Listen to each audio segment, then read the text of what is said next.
তাই এটা কি শ্রাবণের বাসা? শ্রাবণে থাকে কিনা বলতে পারি না, তাই গত মাসে দাঁড়াইছিল তাকে বলতে পারতেছে। গত মাসে আসছে কিনা জানি না, তবে এই ঠিকানা অনুযায়ী এটাই শ্রাবণের বাসা। হ্যাঁ, শ্রাবণী নামে একটা মেয়ে থাকে, উপরে থাকে, আমাদের উপরে থাকে, কিন্তু আমি হামেদাদের পরিচিত।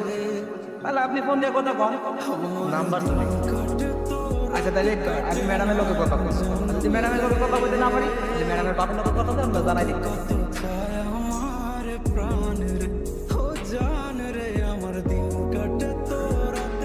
হ্যাঁ বললাম তো প্রিয়াঙ্কা রেস্টুরেন্টে ওয়েট করে আমি আসতেছি। হ্যাঁ এই তো বের হচ্ছে, চলে আসলো, বেশিক্ষণ লাগবে না, ওয়েট কর না।